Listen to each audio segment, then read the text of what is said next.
am să împart ceva interesant cu voi. Am găsit niște virus pe telefon în browser și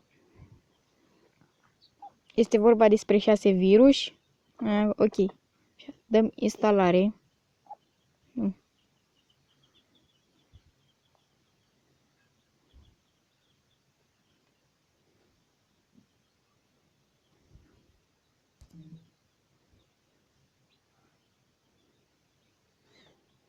Acest virus nu există în browser. Se bazează pe frica oamenilor. Deci dacă apăsăm tasta PEC, uitați.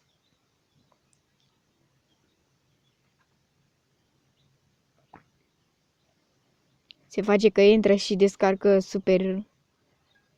Superb Clan. Apăsăm iar, intră înapoi. Deci nu merge. Acest virus nu există, sunt doar pentru... Sunt site-uri infectate, dar nu există, sunt doar să ne sperie.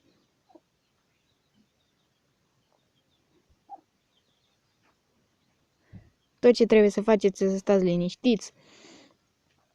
Nu băgați prostii în telefon, cum zice el. Deci dacă apăsăm tasta de întoarcere, uitați, ne intră în magazin Play și ne zice să descărcăm ăsta. Dacă apăsăm iar, intră iar înapoi. Deci tasta, nu ne luptăm cu tasta PEC, cu tasta de întoarcere, pentru că nu merge. Tot ce trebuie să faceți este să vă amintiți fișierul, site-ul pe care ați intrat ultima dată și să nu mai intrați pe el. Pentru că acest site este infectat.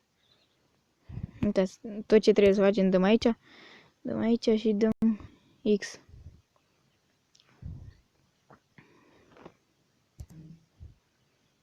Nu vă lăsați păcăliți că aveți virus în telefon. Nu băgați prostii de antivirus.